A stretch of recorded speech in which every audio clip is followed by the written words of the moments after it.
Today's Monday, May 17th, 2021. Coming up on Roland Martin Unfiltered, the latest in the Palestinian-Israeli relations and American attitudes on both sides of the issue.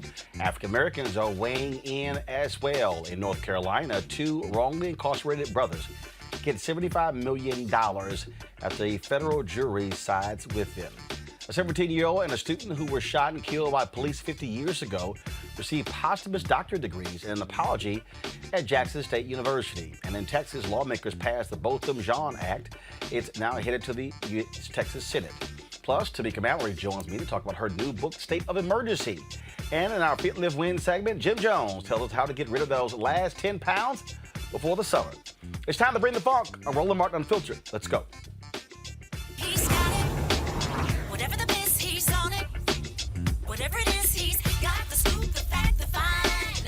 And when it breaks, he's right on time and it's rolling. Best believe he's knowing. Putting it down from sports to news to politics. With entertainment just for kicks, he's rolling. It's on go, y'all. It's Roland Martin, yeah. Rolling with Roland now. He's funk, he's fresh, he's real, the best, you know he's Roland Martin now.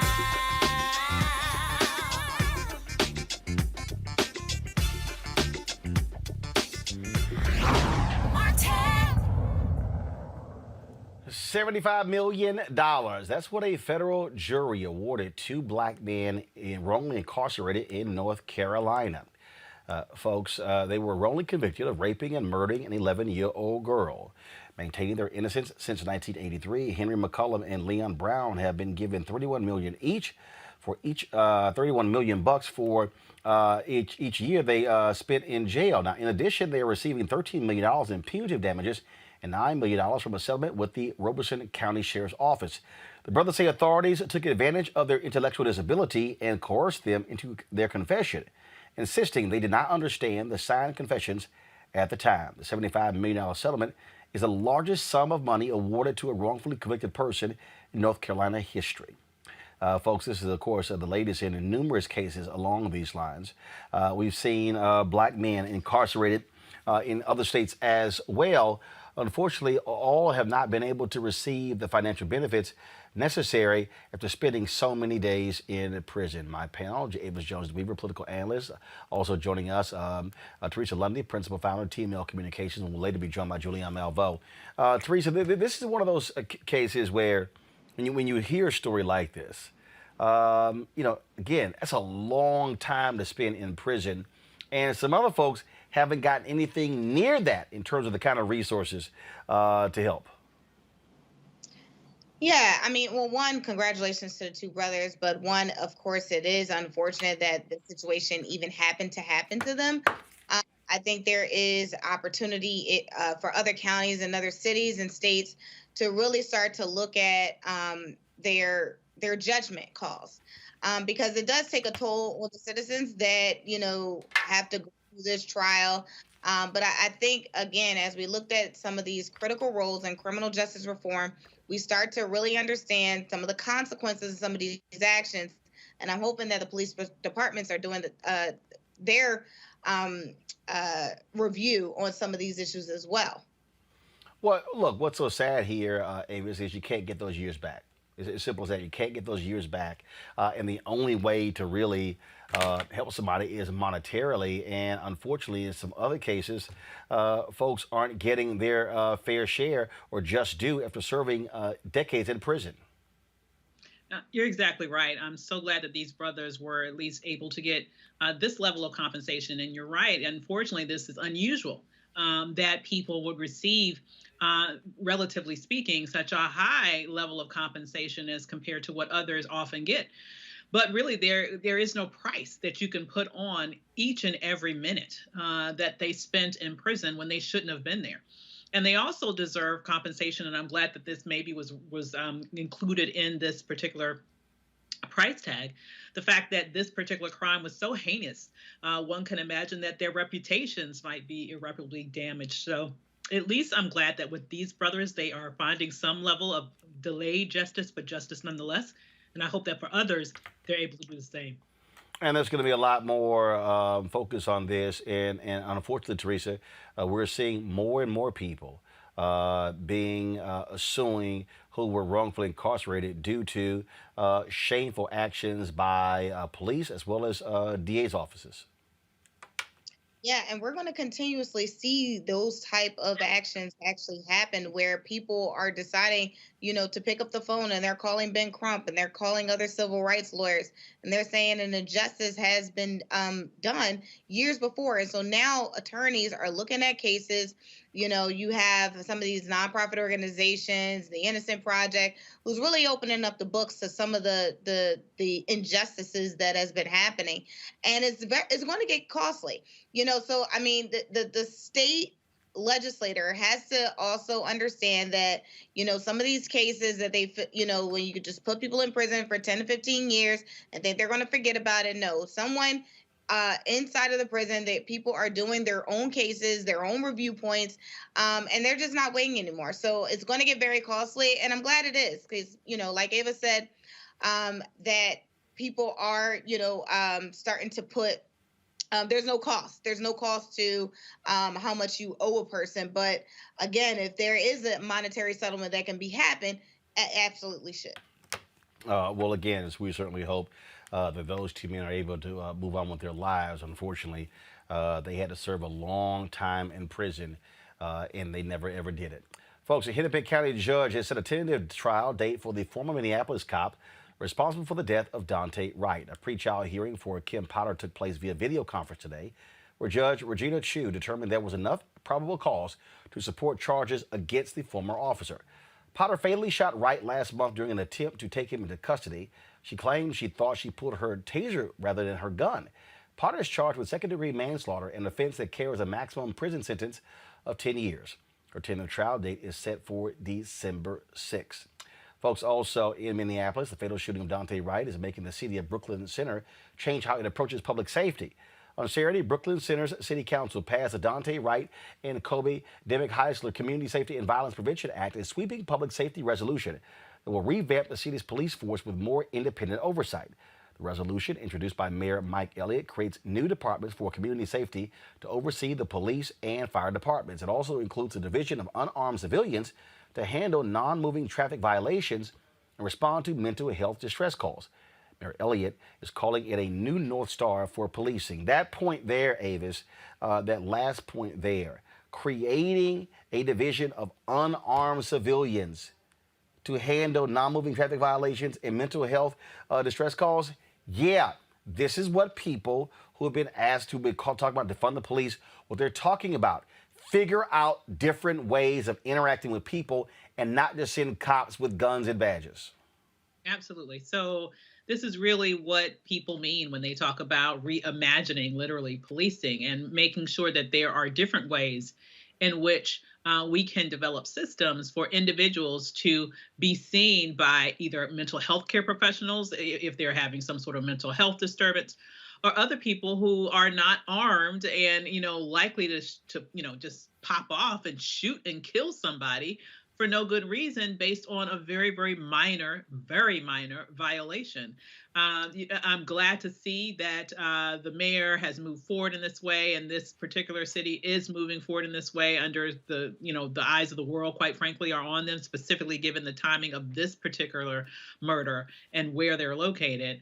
But I'm hoping that as this continues to move forward, that other cities will begin to move in this direction as well, because at the bottom line is this is the type of thing that we hope that we get the Justice and Policing Act signed, but the bottom line is this is something that cities need to handle on a city by city and state by state basis to really proliferate the nation as it should. And I'm hoping this can be a model for others to continue to move in that direction as well. And Julian, cities should be doing this before someone is fatally killed. I mean, that's the issue here. They should be thinking about different ways to react to the public, as opposed to always basing it on sending a cop, and then we see what happens when that happens. Exactly. I mean, I think it makes no sense whatsoever for us to do these cleanup, well, I call them the cleanup acts. Something happens and you go try to clean it up. Well, you're never going to get the person's life back. So we really need to be careful up front.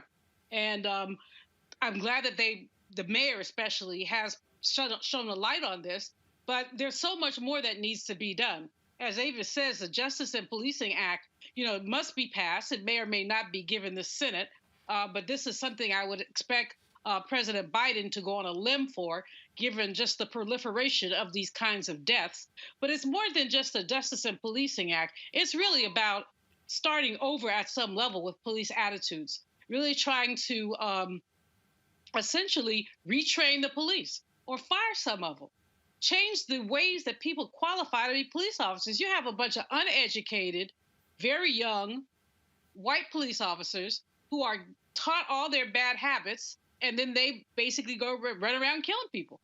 Although they're not all very young. This woman in Miss Potter, whomever, who shot the young man thinking her taser was a gun, please. She's 40-some years old. She ought to know better.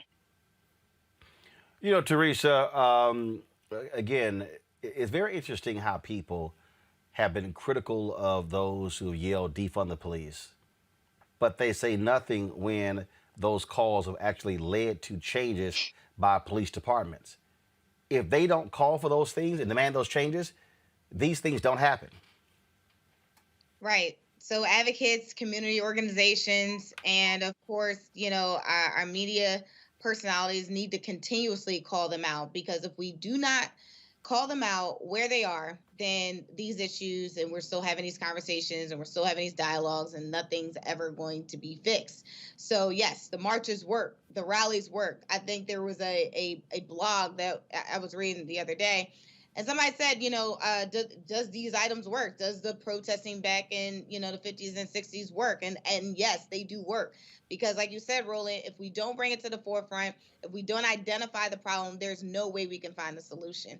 So yes, I think some of the mental health and the autism trained advocates are something that, again, they're getting funding. They're getting nonprofit funding to do it. But now you have people who work within those organizations now in the neighborhoods and the communities to react to the situation first, since unfortunately some of that training isn't happening inside of the precincts.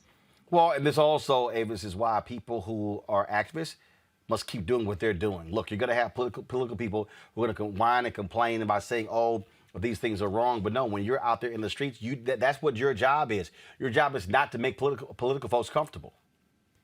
Yeah, well, to me, it really takes people on both sides of the power dynamic, right? You need people in the streets putting pressure from the outside to influence people on the inside who are working in tandem for the things that you care about. And so that's really what it takes. You have to really force people to change. Just like Frederick Douglass said, power concedes nothing without a demand. It never has and it never will. And that demand takes place in various different forms, including protests, which are absolutely essential to changing this centuries-old killing machine, quite frankly, that was born of being able to track down and murder people who were enslaved and trying to get to freedom to this very day, when oftentimes we are killed for no reason at all. So kudos to the protesters, and also kudos to those on the inside, like this particular mayor, and also like the Attorney General in Minnesota, who are able to do the things that are necessary to make sure that we have progress in this movement. Absolutely. All right, folks, got to go to break. When we come back, we're going to talk about what's happening in the Middle East. A lot of African Americans are weighing in on how heavy-handed Israel is against the people of Palestine. We'll discuss that next right here on Roland Martin Unfiltered. Are you trying to say that as of January 20th, that President Trump will be president? That depends on what happens on Wednesday. President Trump won this election. You think the election was stolen? Absolutely. At this point, we do not know who has prevailed in the election. This fraud was systemic, and I dare say it was effective. This is a contested election. President Trump won by a landslide. Hold them this way! The outcome of our presidential election was seized from the hands of voters. We have to make sure that they look into what has been the theft of this presidential election. Joe Biden lost and President Trump won. Whatever happens to President Trump, he is still the elected president. I would love to see this election overturned. No one believes that this guy got 80 million votes. It doesn't feel right. It doesn't look right. No ragtag group of liberal activists will be allowed to steal this election. The president wasn't defeated by huge numbers. In fact, he may not have been defeated at all. Over the next 10 days, we get to see the ballots that are fraudulent, and if we're wrong, we will be made fools of. Carl Payne pretended to be Roland Martin. Holla! Hi, I'm Chaley Rose, and you're watching Roland Martin Unfiltered. Folks, we've seen a lot of violence take place in Israel as massive attacks have been taking place between Israel and the Palestinian people. International calls for a ceasefire have come due to a long-standing tension between Israel and Palestine culminating. Attacks began after the two nations clashed at a holy site for Muslims and Jews. After warning Israel to withdraw from the site, Hamas, the nationalist organization that controls Gaza, began firing rockets, causing Israel to retaliate. More than 50 warplanes attacked the Gaza Strip for 20 minutes, destroying more than 9 miles of an underground tunnel network. Palestinian militants also hit the homes of 9 high-ranking commanders. More than 3,000 rockets have been fired into Israel in the past week, causing widespread power cuts and damage to homes and other buildings. Also, over the weekend, a lot of people have been demanding Israel be held accountable for destroying a building that housed the Associated Press, Al Jazeera, and other media outlets. Israel claims Hamas was using that particular site as a military outpost. Others disagree. Well, joining me now to discuss what's going on here is Mitchell Pitnick. He's co-author of Except for Palestine. He's also president of Rethinking Foreign Policy, and a little bit will be joined by Mark Lamont Hill, who is the co-author of that book. Folks, show the book, please, if we have it. The thing here that I find to be interesting, Mitchell, is we sort of had, probably for the first time, a significant amount of criticism of Israel by mainstream media in this country. Normally, mainstream media in America is just like American politicians, absolutely positively on the side of Israel. That has not been the case in the past couple of weeks. Yeah, it hasn't, and it's been changing over the past maybe 10 years or so, but very slowly. I think what we're seeing now is the cumulative effect of a number of Israeli assaults on Gaza.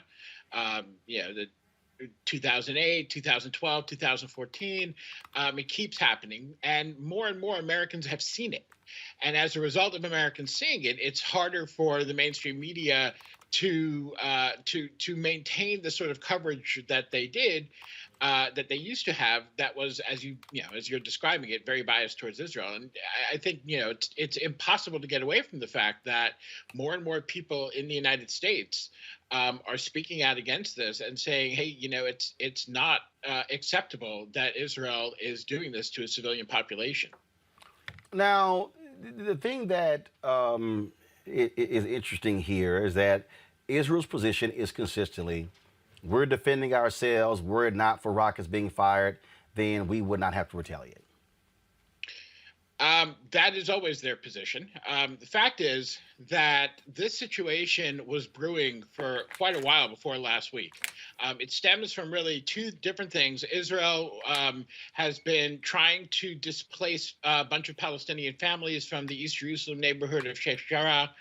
And that caused a lot of unrest. But also, Israel was impeding access to holy sites in Jerusalem during the month of Ramadan. And that really was inflaming tensions very badly. And eventually, they got to the point where Israel was actually firing weapons inside the mosque on the Temple Mount.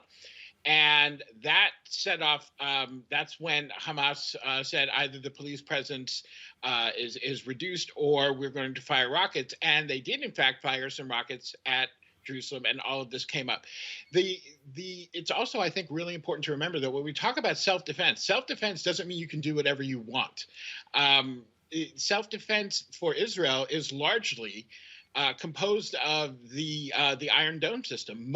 We hear about all of these rockets flying out of Gaza. Most of them never reach their targets, either because they're They're very poorly made. They're kind of knocked together. They're not very up to date technologically, but also because Israel's Iron Dome system knocks down these missiles, and that's great. I mean, protecting civilians is what should be done. It's a problem because only one side can do that, and then when the side that can do that is laying an all-out assault on civilian targets in Gaza. And I think it's really, really important to note that last week an Israeli, a spokesman for the Israel Defense Forces actually said, we're making Gaza shake. We're not trying to launch pinpoint attacks. That was the IDF's own spokesperson. Now, he said this in Hebrew, so it didn't get any coverage outside of Israel. But that's, I think, a very, very important point that people need to know. So, this claim of self-defense is just completely hollow. It just isn't so. Joining us right now is Mark Lamont Hill. He is Mitchell's co-author of the book, Except for Palestine, The Limits of Progressive Politics. Mark, it's been very interesting reading a lot of the different comments and the number of African Americans who are very much siding with the Palestinians on this issue. That has long been an issue, in this country. Explain to folks who don't quite understand this relationship that has always existed between African Americans and the Palestinian people. Well, it's a great question, Roland. It's always good to see you. I would say that relationship really came into focus in 1967 and slightly earlier in the 1954, 1955, after the Bandung Conference. For a long time in the early part of the 20th century, many black leaders were allied with Jews around the diaspora in their quest to create a state of Israel. If you think about W.E.B. Du Bois, who writes a really important essay or article on the case for Israel, essentially is the article he's writing, or Case for the Jews.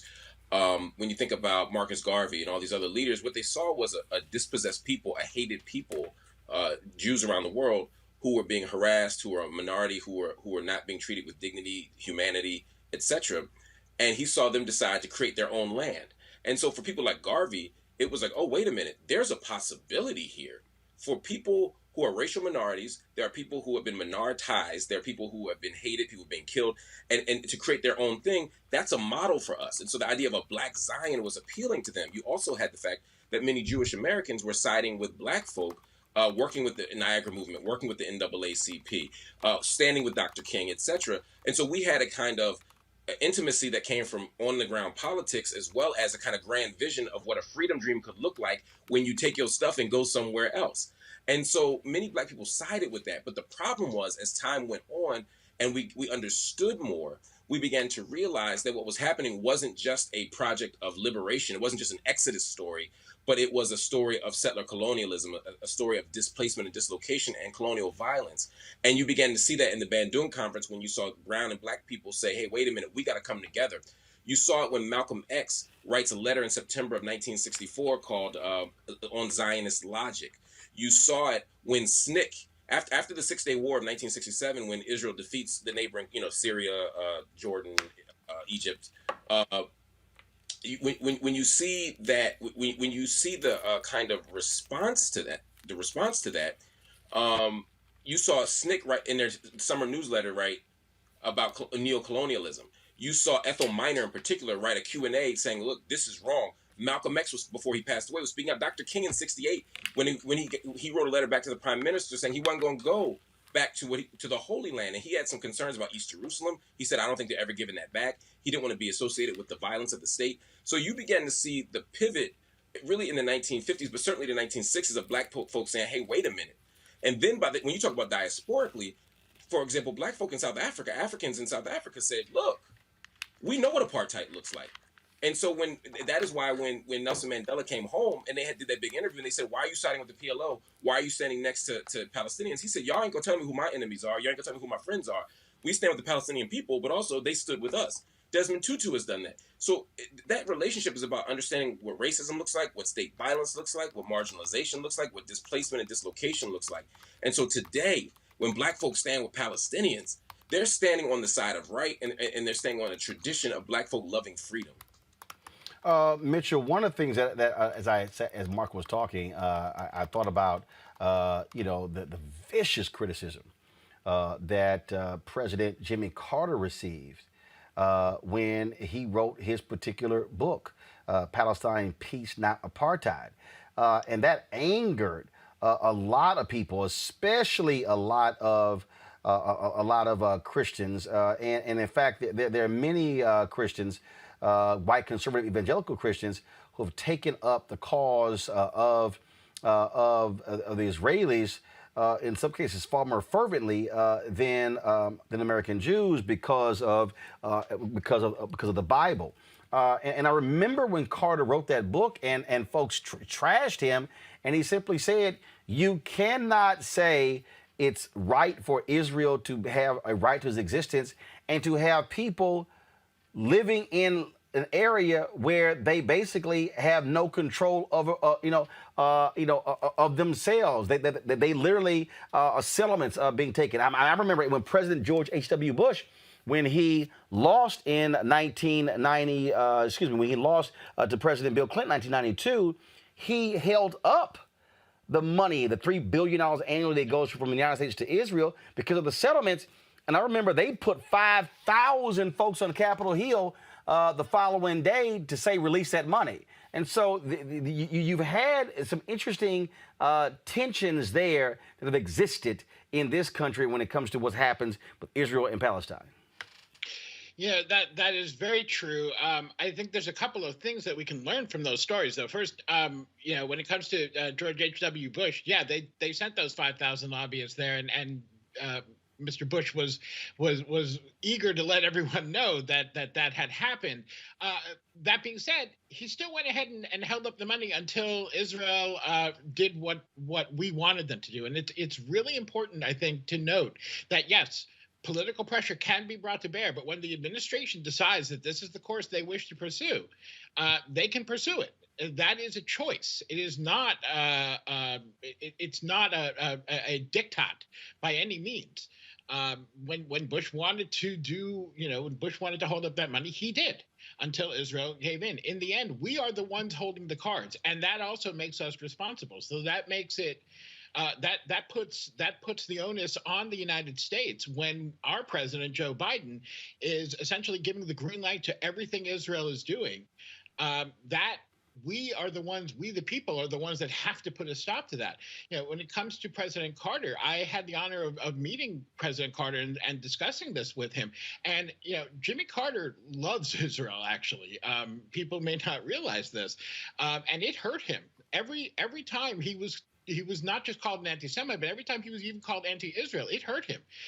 He was clearly very upset about this, but he did what he felt was right. And if you read the book, you'll see that he frames it in terms of trying to save Israel from becoming an apartheid state. And of course, now he's being borne out. Human Rights Watch and the Israeli human rights group B'Tselem have both come out and said that Israel is in fact an apartheid state, and many American Jews, I'm not an outlier anymore.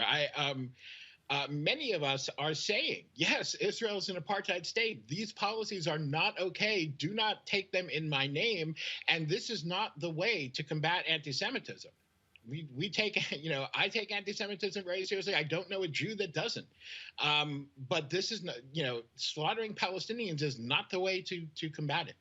Mark, what's next? Because obviously it continues. Are you going to? We've seen massive protests all around the country, in Los Angeles, here in Washington, D.C., New York City, other places as well.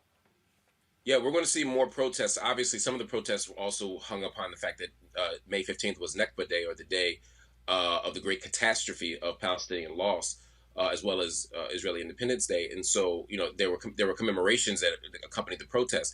But when you have 7 straight days of bombardment, of excessive siege, Gaza is always under siege, but excessive siege and bombardment, you're going to see protests. You're going to see them not just in the United States, but around the world, and certainly around Israel and Palestine. I think what's next, though, is the Biden administration at some point is going to have to take, if not a courageous move, at least a prudent one, and actually call publicly and loudly for a ceasefire, something that they have yet to full-throatedly do. We also need to see humanitarian organizations intervene. There are 35,000, or actually now 42,000 Gazans internally displaced. That goes along with the hundreds of thousands of Palestinians who are internally displaced refugees already.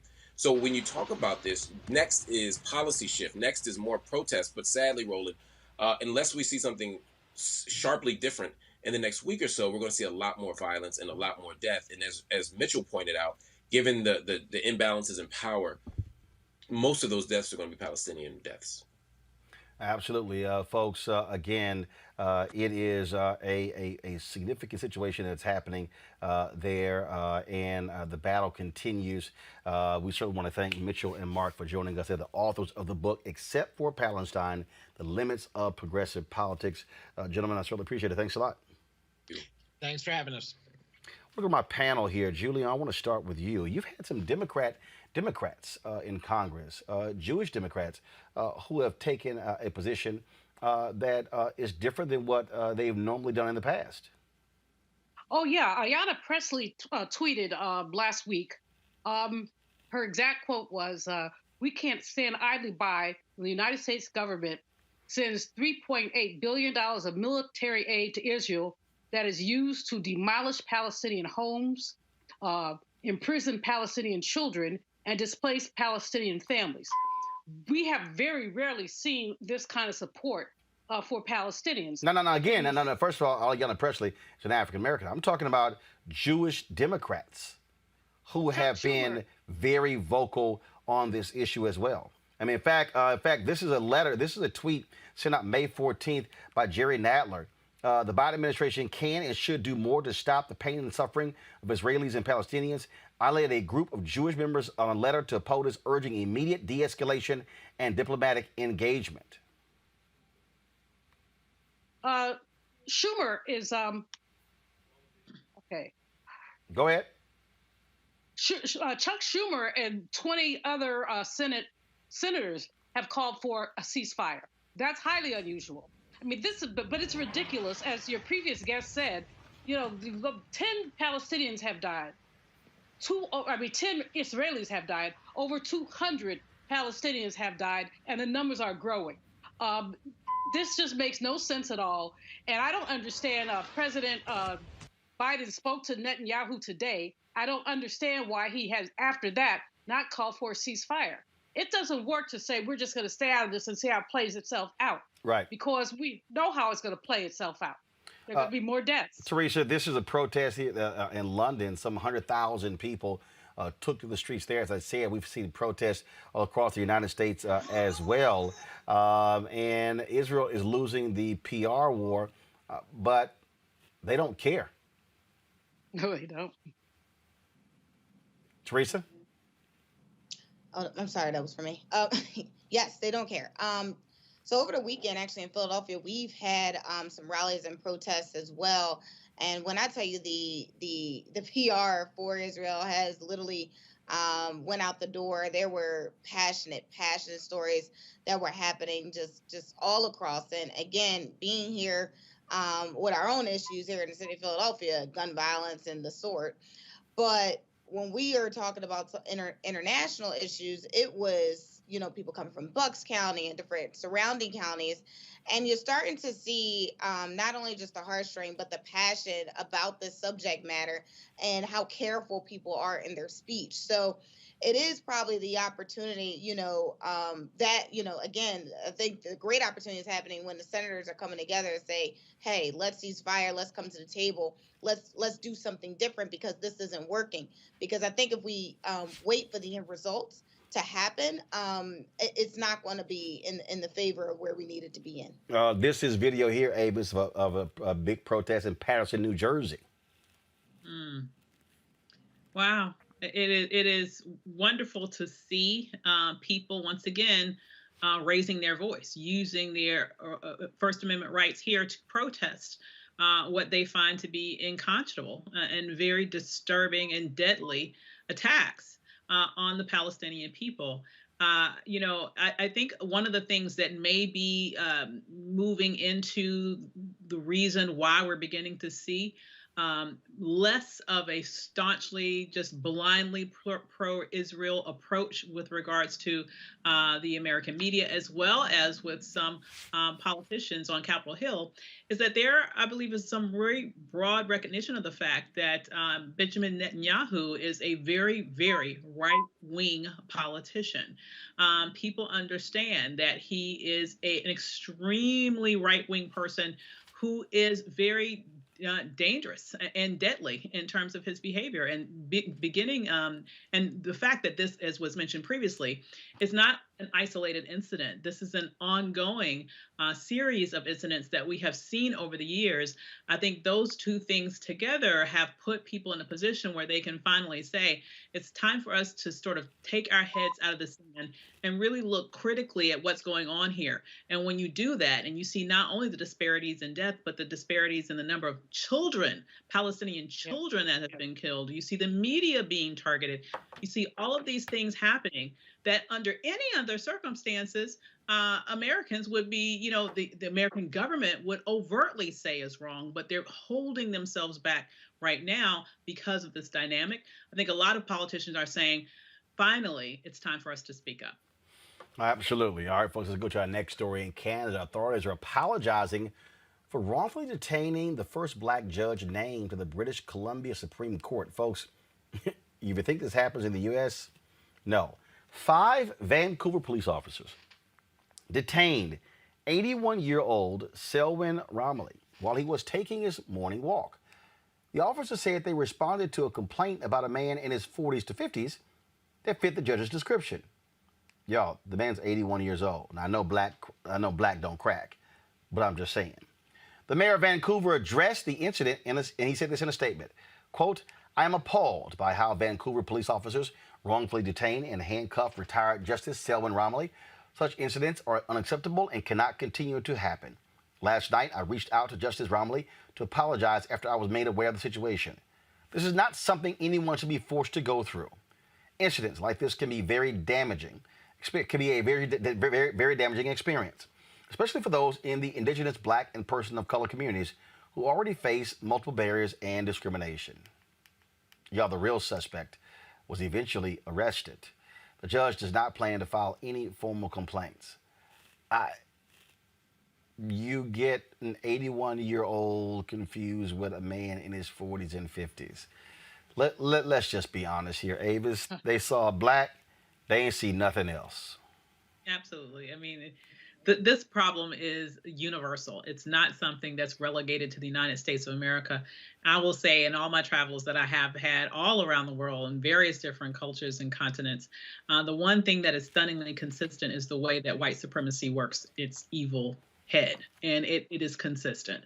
This is why I think also that there are so many people around the world who also protests with regards to our Black Lives Matter movement here, because they know that similar things happen in their homeland. So it's horrible to see this judge harassed and arrested for no other reason, obviously, than the color of his skin. Teresa. Yeah, I totally agree. I mean, there's nothing more to say.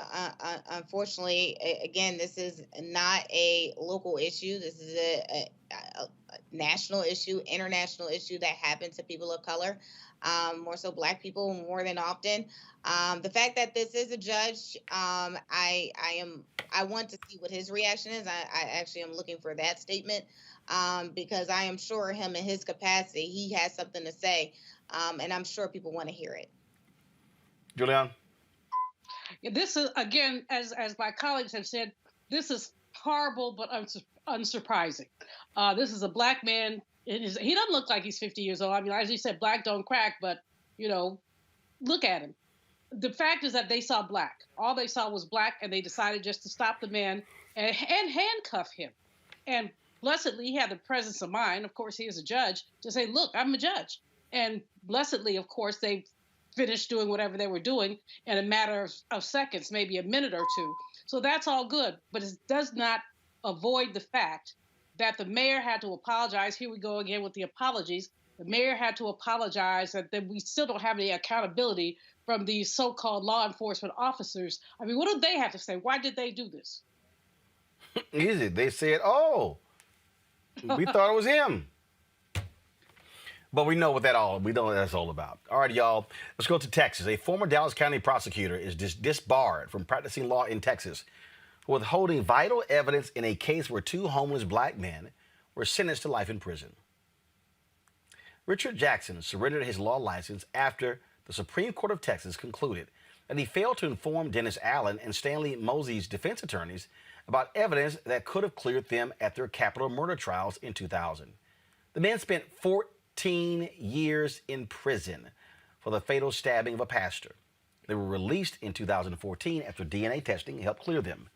According to the Innocence Project, Jackson is one of just 4 prosecutors disbarred for misconduct that resulted in a wrongful conviction. See, this is the thing I was talking about earlier with the North Carolina story. Avis, the DA is supposed to uphold the law. The Supreme Court above at the top of the building says equal justice under law. And here we have a white prosecutor so hell-bent on a conviction that withholds evidence. This guy spent 14 years in prison, and he didn't do it. Absolutely. And what's really harrowing to me is the logical leap that one could take that, what are the odds that this is the only time he did this and this happened to be caught? I mean, I believe that all of the cases that he prosecuted should be examined deeply, because I can guarantee you this was not a one-time thing. As you've just mentioned, the goal here was to get a conviction. The goal was not to get justice. The goal was to get anyone they could get to find guilty by any means necessary, even if that meant to keep out of the hands of the defense or to the judge or anyone else evidence that they had, which specifically showed that these were not the people that were guilty of that heinous crime. So, to me, I'm glad that he's disbarred, but that's not all that needs to happen. They need to go back and make sure that every case that he prosecuted is examined, because I can guarantee you other people are sitting in jail today that shouldn't be there. See, this is part of the problem, Julian. Prosecutors want us to trust their judgment. They want us to trust that things were done above board. And this DA withholds evidence. Could have cleared these guys. Totally ignores it. And they go to jail for 14 years. All he gets is being disbarred. I'm sorry. To me, this is where you actually put a law in that if a DA withholds evidence, they should go to jail. Well, I'm with you on that. I really do think this guy needs to spend some jail time. It's absurd that he deliberately withheld evidence. It's not like the cases where somebody made a mistake, where someone come back, 5 years later and says a mistaken identity or something like that. This is willful, evil withholding of evidence that cost these brothers, 14 years. They should be paid. Not only should they be paid, he should spend some time up under the jail. Teresa. Yeah, I agree. Legislators, this is the time to act. If anybody was looking for a case within their state to actually stand up for justice, stand up for reform, this would be the case. Because you have, again, across the country, you have some prosecutors who are new to the, new to the bench in so many ways, but new to being a prosecutor. And they have a conviction record that they have to meet. Those are goals that they have to meet. And unfortunately, these two young men, I believe the crime was stabbing 47 times a black pastor. And it's like, well, one, this is the character train that this person is obviously something's going on in their mind, when really these kids are just wrongfully convicted. So now not only do they have, the psych evaluations that probably did come to them in the 14 years that they were in prison, but now they have this notion and this character assassination that they're going to have to rebrand themselves as, as being sane, because this is a heinous act. So again, I think if any legislator was able to step up and say, look, I want to put a law to make sure not only is this prosecutor getting disbarred, but we're now putting a law in to make sure that anybody that takes this position moving forward now receives the same equal justice. And that includes prison time and any other crimes that they deem fit that fits the crime that happens in the future. Absolutely. So it's just sad that they had to spend 14 years in prison for a crime they didn't commit because you had an unethical prosecutor who now does not have his law license. Let's stay in Texas, where lawmakers have passed the Botham Jean Act, a bill named after the black man killed inside his apartment by an off-duty Dallas police officer 3 years ago. HB 929, also known as Bo's Law, ensures officers keep their body-worn cameras activated during investigations. Texas's House of Representatives passed it on Friday by a vote of 108 to 34. Before it reaches Governor Greg Abbott's desk, the act will have to pass through the Texas Senate. So we'll see exactly what happens there. All right, folks, nearly 50 years after a 17-year-old and a student were shot and killed by police at Jackson State in Mississippi, the school honored them at a graduation ceremony on Saturday. Philip Gibbs and James Green received posthumous honorary doctorate degrees at Jackson State's commencement this weekend. Please roll the video, folks. Both were shot during a campus protest of racial injustice in 1970. After a protester threw a bottle toward the police, the shooting broke out, resulting in Gibbs and Green's death and 12 other injuries. Which I'm proud to present an award on behalf of Jackson State University. I now ask members of the class of 1970 who are Okay, the script says, please rise.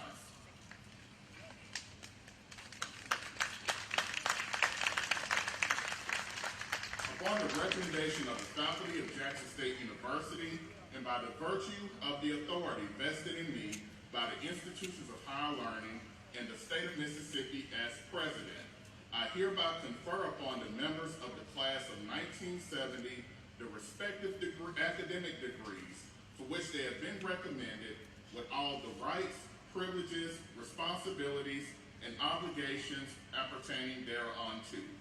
Congratulations, and let us all stand and salute the members of the class. Philip Gibbs and James Green, they received those posthumous honorary doctorate degrees at Jackson State's commencement over the weekend. But of course, again, folks, just stunning when they were shot in 1970. Now, you may not know anything about that because the shooting took place 1 week after the shooting at Kent State, which made national attention. This has largely been overlooked. Of course, the shooting broke out, resulting in Gibbs and Green's death and 12 other injuries. The commencement ceremony for the class of 1970 was canceled, with students getting diplomas in the mail. 74 people from that class attended Saturday's ceremony to walk across the stage as two politicians issued a formal apology, including the mayor of Jackson. This is, Julian, this is one of those examples, again, of what happens when you're black in this country. I mean, Kent State is seared into the minds of Americans. It always gets brought up. There have been documentaries about it. People have always did reference it. But very few know about this police shooting and killing at Jackson State 1 week after Kent State. No, Jackson State didn't get the attention that it deserved at all. I was actually living in Mississippi at the time, in 1970. Footnote, got put out of so many high schools, they had to send me to Mississippi. But I was living there, and one of my aunts had been on the faculty there, and people were horrified, but it really did not make national news. It seemed that many people believed it was okay to shoot children because they were children, young people. One of them was a high school student. Shoot them because somebody threw a bottle. They weren't even the ones who threw the bottle. But because someone threw a bottle, two young people ended up dying. And whenever Kent State is mentioned, I make it my business to say, and what about Jackson State? Because if we have to teach these people, if we have to teach them the hard way, that you cannot have unequal justice. You simply can't. And this is why our media is so important, Avis, because, again, for the longest, again, there's so many people who have grown up, all they've heard is Kent State, Kent State, Kent State, and never talk about Jackson State. Absolutely. And this is exactly right. Why Black media is so important. And it's also why it's so important that we have a retelling, a true telling of history in this nation. It kind of makes me think of stories that you've covered here also about all of these different laws that have popped up and bubbled up all across the nation in various states trying to outlaw the teaching of critical race theory or trying to outlaw 1619 Project because they do not want real full history to be taught throughout this nation. And when you don't do that, you have very unjust oversights just like this happen, which creates a situation, as you mentioned, where and everyone can remember or have heard at least have heard about Kent State. Very, very few people even know about what happened at Jackson State when the two happened virtually at the very same time. And Teresa, thank goodness those folks got a chance to walk across that stage. That is something that is important, whether you're talking about high school or college. And for them to finally get that opportunity, that was great. Yeah, it was an amazing sight to watch. But again, if you know the history, or if you at least heard of the history, you would also feel that same type of compassion and that type of love, of enjoyment, even if you had a chance to watch it. So again, history needs to be repeated, and it needs to be necessarily taught, and we need to be further educated, and continuing that, we never forget these moments. Absolutely. All right, folks, let's go to San Diego, where drivers there are starting to see new billboards with Black parents holding their babies. The campaign was created by the city's Perinatal Equity Initiative to address disparities in the health outcomes of Black babies and mothers. The billboards, which went up earlier this month, include statements showing racial discrimination leads to higher rates of miscarriages and maternal deaths among Black women. Some of the signs say our Black babies are nearly 60% more likely to be premature due to discrimination, and racism hurts your baby long before they're born. The program's website states the data comes from state and county health departments. This is the sort of information that should be upfront with people, Avis, because this is how we are being impacted. And to make it clear, for so many white folks in this country, it's out of sight, out of mind, having no idea, having no clue whatsoever. And this sort of billboard campaign shows the impacts of racism. Like I said, it impacts that child before it's even born. Absolutely. I mean, the statistics that are surrounding that data is just, atrocious. When you look at Black maternal mortality, when you look at Black infant mortality, when you look at all of these various ways in which our children have to fight for their lives, and Black women have to fight to be able to live by going through the very natural process of being pregnant and giving birth. It is atrocious. We really are, when you look specifically at the statistics that are connected with the Black community, more akin to institutions or nations that are not developed nations, right? Developing nations, as opposed to other sort of major other nations across the world that are already developed nations. And so it's really disturbing to see these statistics. And what really annoys me when we hear about the pushback to just the truth telling that initiatives like this provide in terms of putting those statistics and those truths on billboard, is that you have people that are more offended by the telling of truth than they are offended by the horrible circumstances that lead to the disparities that literally kill women and children each and every day who are Black. And it has to be upfront in your face because a lot of people simply have no idea, Teresa. And people have lived in denial about this reality. And we talked about it when Serena Williams talked about it. Folks were just like, oh my gosh, shocked, because it shows you that it doesn't matter how much money you have those issues when it comes to doctors and racism. Absolutely. And you know what? Even if we just went on to the basic conversation on what a billboard is meant to do, it is meant to be in your face, thought-provoking, a call of action. It is meant for you to do something. So if this divisive billboard was meant for you to have conversation about or make you actually go to the website because people wanted to learn more, these are the stats, and these are the hard-hitting truths that people are taking action to do. So I totally agree with it. I think the stats back it up. And it's an unfortunate truth that if you want to change this narrative, the simple thing is change it. Exactly. Well, Julian, go ahead. Well, I was just saying exactly. If you want to change the narrative, change the narrative. Beyonce Knowles also had the same problem with her childbirth, and she talked about it. But people don't want, people do not want to believe the truth. They don't believe that fat meat is greasy. In other words, they would love to believe in this race-neutral world where there is no discrimination. But every stat we have, starting with income data, poverty data, you go down the list. Every stat we have shows disparity. I think last week, Roland, we talked about what happens in medicine and how, Black men going to an emergency room with a broken bone are less likely, about 40% less likely to get pain medication than a white man with the same kind of injury. So we know we know what time it is, and it's useful for women who are pregnant to get that information just so that they can be more vigilant about what goes on in their lives. Many have heard about what happened with Serena, what happened with Beyonce, but many have not. And when they find themselves in a situation with eclampsia or something else, they and their partners need to be empowered to say something to these doctors. Absolutely. Folks, got to go to a break. When we come back, crazy as white people. Also, Jim Jones talks about how to lose those last 10 pounds before the summer, and I'll chat with Tamika Mallory about her new book, State of Emergency. All of that next. Roland Martin Unfiltered. Back in a moment. The lonely, the alienated, the sad, and the angry. In every country torn by strife, violence, and hardship, men and women are drawn to extremist leaders, promising to take on the enemies of their people. In America, some of our lost souls respond in a similar way to the call of influential voices.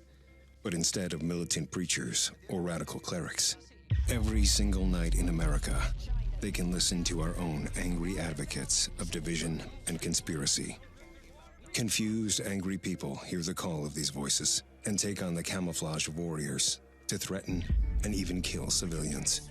The radicalized Republican Party and the twisted people on TV who speak for them use the very same language of intolerance and rage to provoke those alienated people, actively pouring kerosene on the fire of social unrest.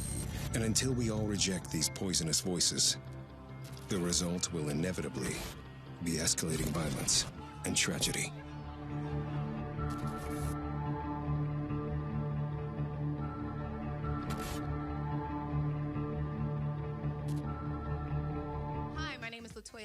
Yo, it's your man Dion Cole from Blackish, and you're watching Roland Martin Unfiltered. Stay woke.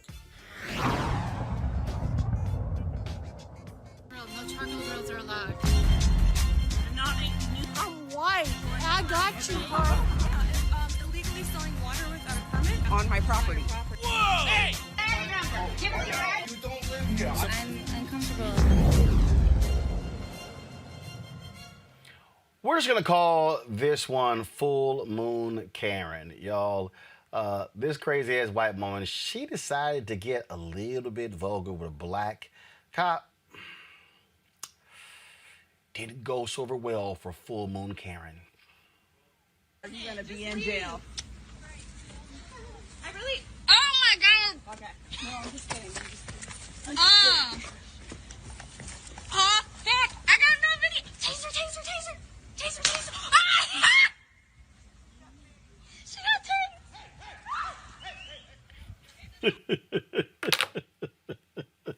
tased!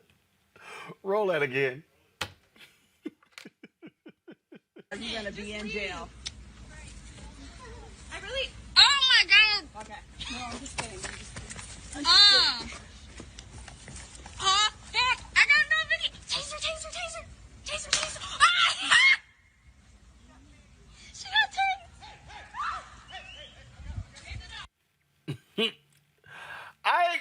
Hey, I'm good. I'm good on that one, Teresa. Look, you act the fool, some stuff gonna happen. Taser. That woman had to either be intoxicated. She had to be intoxicated on something. I mean, who shows her total behind? I mean, all of it, down to the crack, to the police. She had to be intoxicated. Yeah, I don't know. She could have been probably in the right mindset. I mean, but she was messing with the wrong one. But even in this instance, right? I'm glad we can laugh about it now.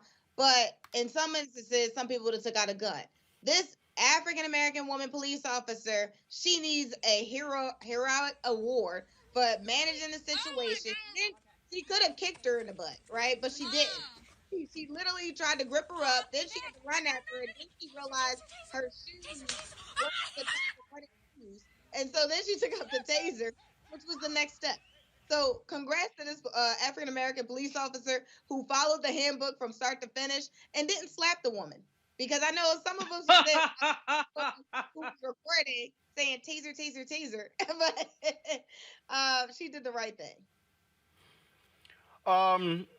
Avis, again, these people are outlandish. Hey, guess what? One shot, boom, she went down. Yeah, literally, she dropped it like it was hot. It was kind of, I thought that it was interesting though, that, this is an example of what a well-trained police officer does. It's interesting that she had no problem with determining which side her taser was on versus which side her gun was on. And she was able to actually use a taser while the suspect was running away, where other people will claim that, oh, in this instance, you can't really shoot the taser. It's too far. I mean, all sorts of excuses that we hear after Black people end up dead for nothing. So, it like you said, it's amusing to see. I especially love the little slide that she did at the end after she did the face plant in the road. But once again, it's an example of how policing is supposed to be done. And if Black police officers go through the very same training that these white police officers do, then, we know that a lot of these things that happen clearly aren't happening because of lack of training. They're happening because people are predisposed to be extra violent and to the point of murderous when it comes to Black people. So I have another crazy ass white person, and this is from a really crazy ass white person. You people remember him from Silver Spoon, Ricky Schroeder. Over the weekend, he verbally attacked a Costco employee.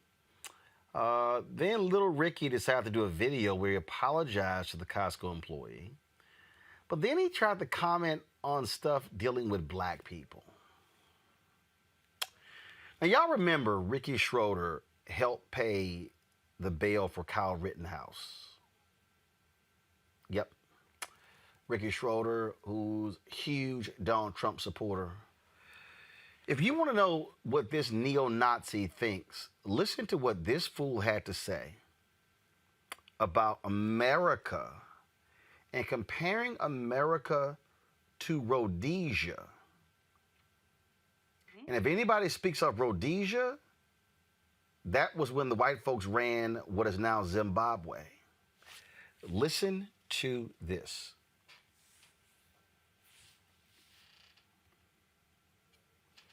Sitting there, because I'm still confused by what the hell Ricky was talking about. Let's see here. Here we go. Do you guys hear now? Okay. Not sure. Give me 1 second. I'm going to change my audio output. This is, and I'm going to go ahead and say it. If y'all want to see what a white nationalist looks like, that's this guy who a lot of people used to follow in Hollywood.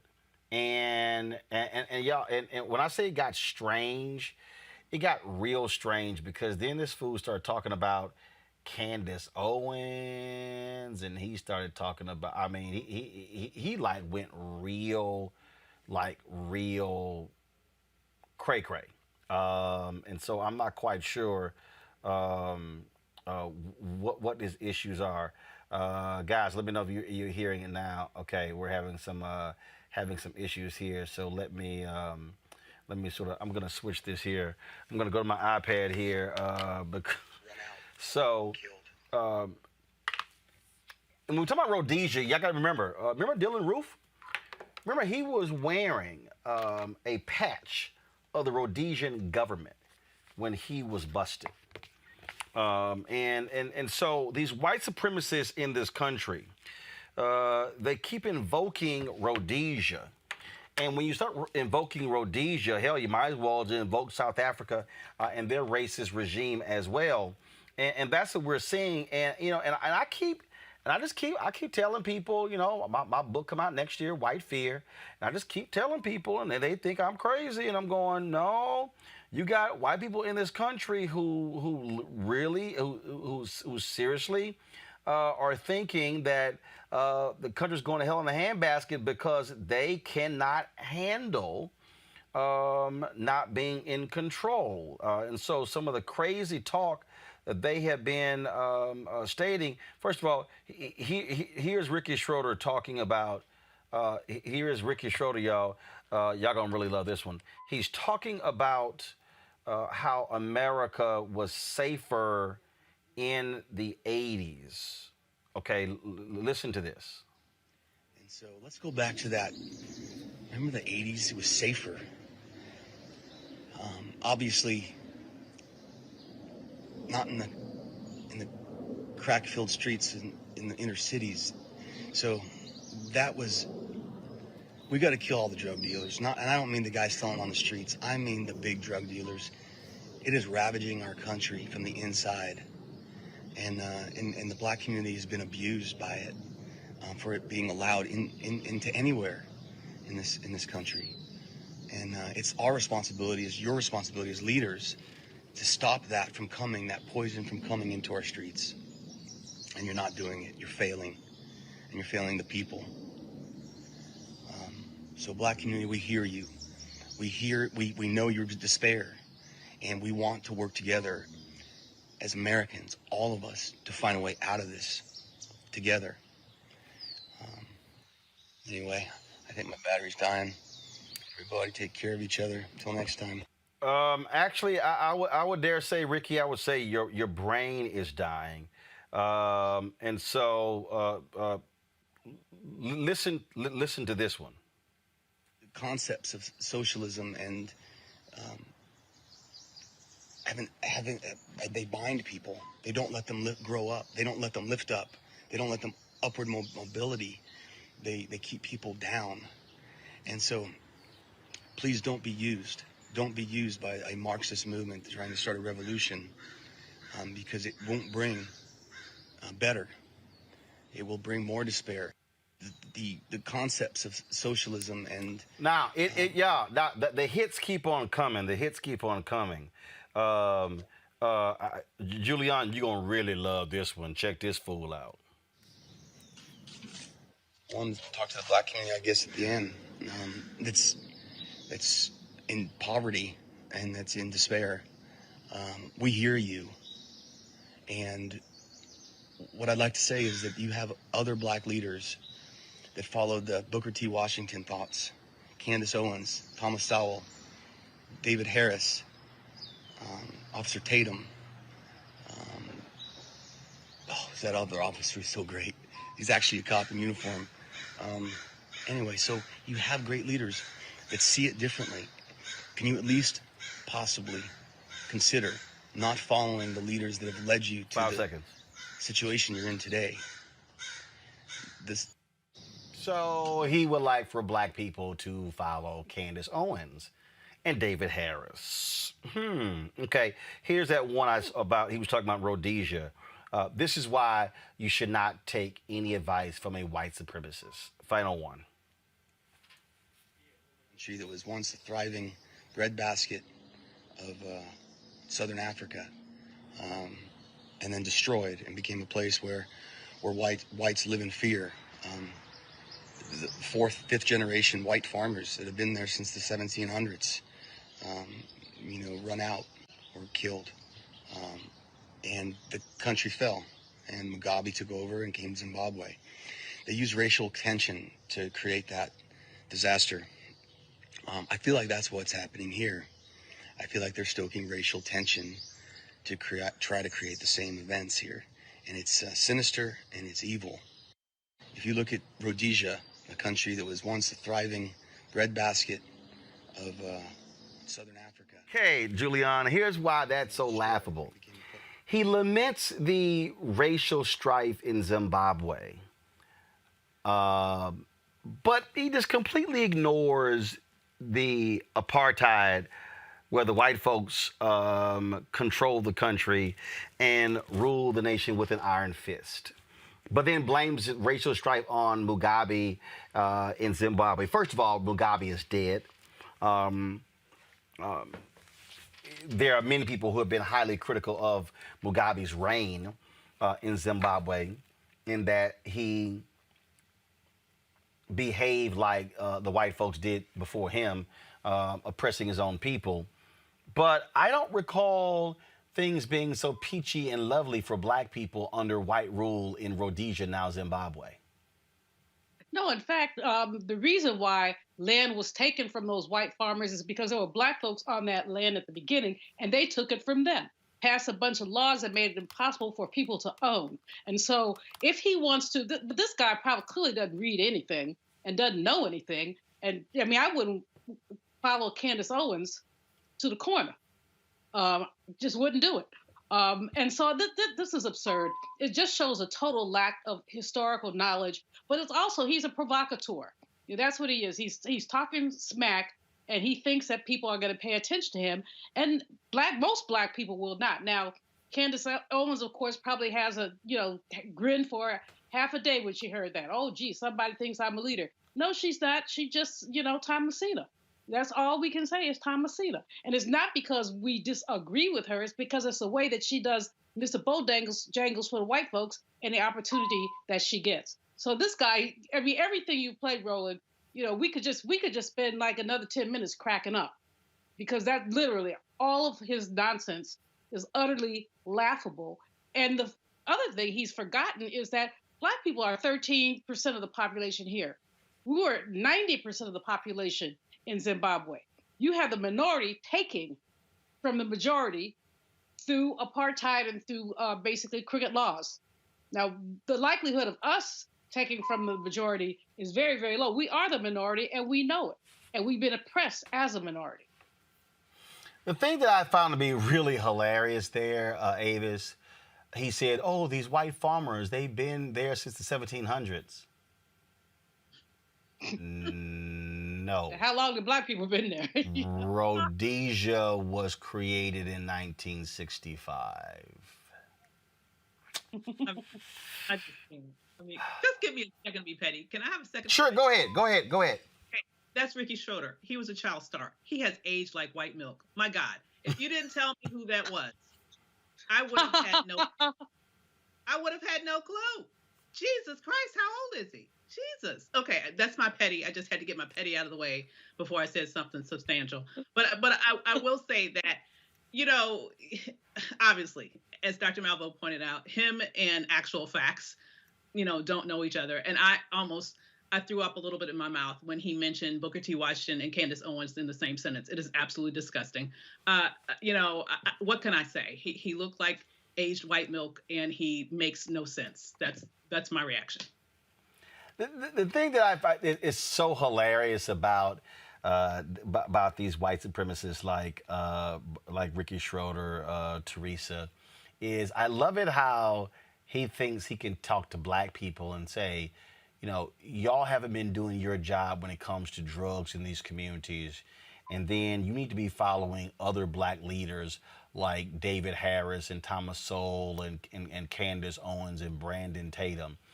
No, we reject those idiots, because when they align with themselves as white supremacists, yeah, we're good. We'll pass. Please move along.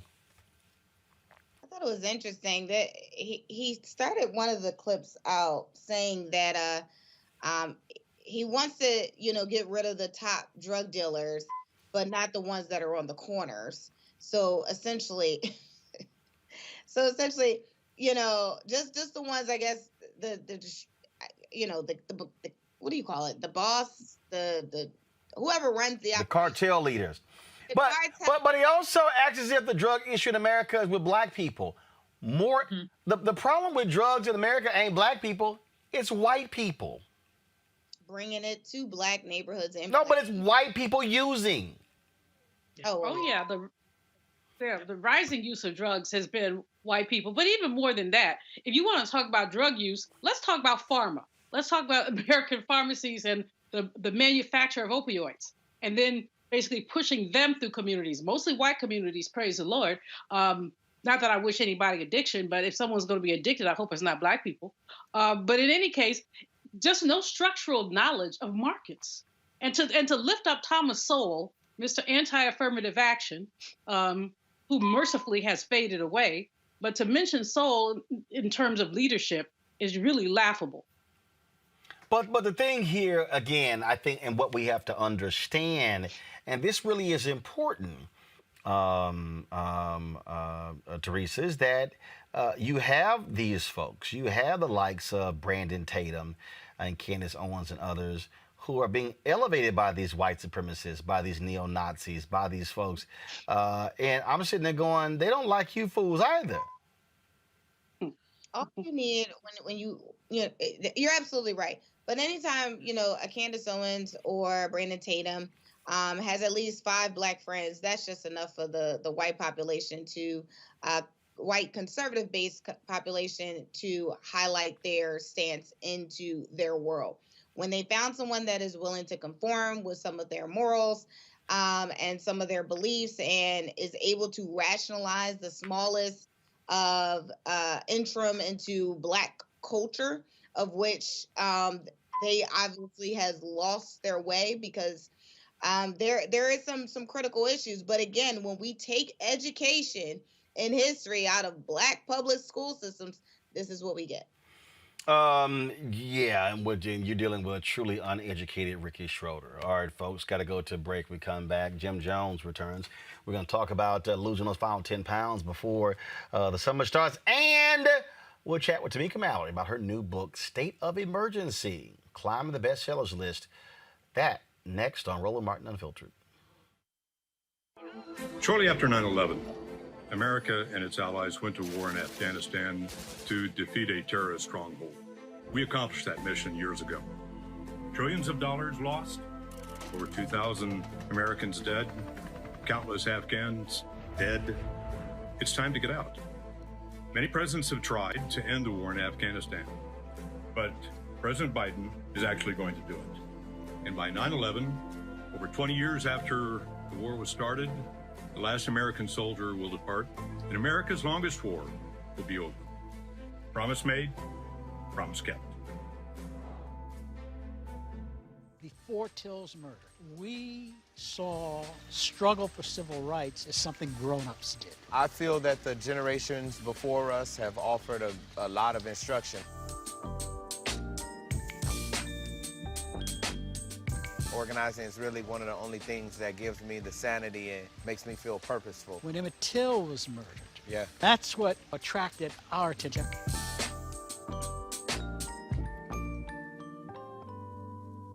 Hi, I'm Kim Burrell. Hi, I'm Carl Payne. Hey, everybody, this is Sherry Shepherd. You're watching Roland Martin Unfiltered.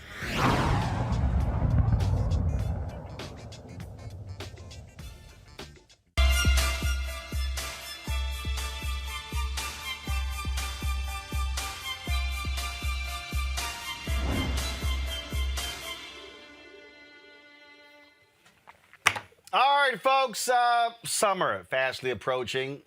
Folks ready to hit the beach. You're seeing the COVID bans lifted, and a lot of people are still carrying around that COVID 10, 15, 20, some say 30. We talked about Will Smith, of course, in his challenge that he's undergoing this YouTube series. Jim Jones joins us right now. Jim, all right, so folks are saying, all right, I want to do something. I want to lose this weight. Where in the hell did I start? Because a lot of people are still at home, working from home, not going into work, don't have the same activity, aren't as busy as they were before. And so what do you recommend? Because stuff is opening up. I'm telling you what, Roland, I'm here today. I'm here only giving out the secrets on how to drop that final 10. A lot of people have been working that at home, and they kind of hit a wall, right? They hit a wall. They just can't drop that last 5 to 10 pounds for the summertime. So I'm going to tell you, it's in the diet. The one thing I tell people is if you cut out the carbs and the starches out of your diet, that's where those 10 pounds are. It's in the foods. Cut out the rices, the pastas, and the breads. So people say, hey, Jim, what does that look like? So what you got to do is eat a meat and a veggie, right? Just go ahead and clean it up. Do a green shake in the morning, but just clean up out all the carbs and the starches, because you know what, Roland? They digest as sugar. No matter how you cut it, rice, bread, pasta, you might as well be eating Snickers and Kit Kats because it digests the same way. So okay, so you lay out in terms of the diet piece, but with those folks who say, "All right, Jim, that's easier said than done." I love rice, so should I just, if you do rice, should I not do white rice? Should I do brown rice? Let's do no rice. Let's go no rice for about, I tell people, start with 7 days, no carbs and starches, and just build from there and just watch how your body changes. If you cut the pasta and the starches and cut the rest times in between when you're at the gym, put a timer on. Go 15 seconds each set, get that intensity and add the intensity to your workout, you'll guaranteed to burn more fat. So rest time and diet are the two secrets to cutting those last 10 pounds. But what about, okay, so you say cut those starches out, but why is it that I see in a lot of the food plans they have sweet potatoes? There is. There are some good starches, but you know what? That's fine for a normal, for your standard fit diet. But if you're really trying to cut down and get those last 10 out, we got to go extreme, right? I think people think if you see a meal plan, they say, hey, I'm sticking to my meal plan. I hit a plateau. It's because we got to go hard. We got to take that extra step. We got to go ahead and lean the plan all the way out. So that's why, Roland, I'm pulling out all the starches, all the breads to get you that last, to get you where you want to be for the summertime. Let's see here. I know we got some questions. Julian, you got your first question for Jim Jones? Jim, you said cut out the starches. Well, is couscous considered a starch? I mean, it's an alternative grain. So I'm wondering if it, and it's supposed to be healthy. So yes, tell me. It is. So couscous and quinoa, if you're going to put a little side on there, I'm okay with those too. But it's the rices, the potatoes, and the breads and the pasta that have to go. But couscous and quinoa, those are good. And that's actually a great question. Those are fine. All right, Avis? So after the last 10 pounds, hopefully you're luckily you're able to go ahead and get those last 10 pounds off by following your strategy of eliminating the carbs. Absolutely love that, can do that. But afterwards, does this mean that you're kind of always have to sort of avoid the carbs, or is that something you just know that you just have to cut back on in order to maintain that extra 10-pound weight loss? Good question. So I tell you what, I tell people, after you go 7 to 21 to 30 days, you kind of don't even miss it. So when you do add carbs back into your diet, it's a very small amount because you've actually broken that addiction to eating the pastas and the starches. So I tell people, go 7, 10, 21, 30 days. You don't even know, but you're conditioning your mind to cut back. So there's going to be a drastic cutback naturally after you're finished with this new fast I'm creating. Does that answer the question? It does. Thank you. Yep, because you want to work this into your lifestyle. The thing is, it's got to work into your lifestyle. And the way we do that is by building habits, consistency. 7 days, 14 days, 21 days, 30 days. You go back, you don't even miss it. Mm-hmm. Teresa. Right. Hey, Jim. So I do a lot of workouts. So my question has to do with shakes and smoothies. What do you recommend? What should we put in? What should I take out? Well, I tell you what, the most common mistake I see with all smoothies is too much fruit, right? People thinking you're throwing your berries, your strawberries, your mangoes. That's all sugar. What you want to try to do is keep the fruit and your vegetables to portion even it out. That's what you want to do at best. That's the most common mistake I see. People throwing agave, honey, because they think they're natural sweeteners, but those sweeteners it's just like sugar, right? So I think that's the main thing is keep that fruit and veggie balance. I know myself personally, I like kale, carrots, cucumbers, spinach, throw that in there to even out the fruit. But I'm willing to bet most people are putting too much fruit in their smoothies. Like me. Yeah, listen, common mistake. Everyone does, but it's just sugars are sneaky. They will try to sneak their way into your diet any way they can. So you just got to watch them. Thank you. All right, Jim, any other advice for the folks watching and listening? What I would say, listen, do that. I have an herbal weight loss tea I tell people to take. They can find that at my Instagram, GYMJONEZ, GYM, Jim like the gym muscle, JONEZ. follow me there, and everything is there you need. All right, Jim Jones, we truly appreciate it, man. Thank you so very much. Thank you, Roland. Always a pleasure. All right, folks, we come back. State of emergency. That's the title of Tamika Mallory's new book. It is climbing the bestsellers list. She will join us to discuss it next in Roland's Book Club, right here on Roland Martin Unfiltered. So the King movement of 1955 is the first time in a very violent civilization, Western civilization, any sizable group of people started to work to change by insisting we can use nonviolence power to create the change. Gandhi said that nonviolent power, the power of life, is the greatest and most creative force, power of the universe.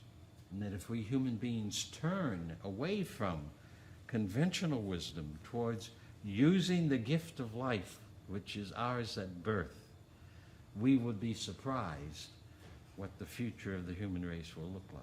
Hi, my name is LaToya Luckett. Yo, it's your man Dion Cole from Blackish, and you're watching Roland Martin Unfiltered. Stay woke.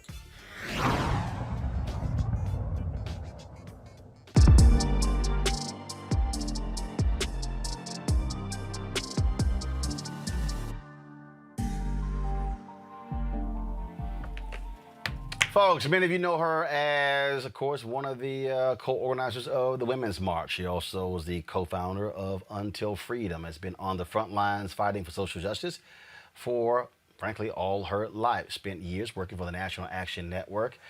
She now is the author of the book, State of Emergency, How We Win in the Country We Built. Forwards by Angela Davis and Cardi B. Tamika Mallory, glad to have you on the show. Good to see you in Baytown last week. Roland Martin. But what I want to know, I just have one question, is why am I not in the promo at the beginning of your show? I just want to know why. Why are you not in the promo? Which promo?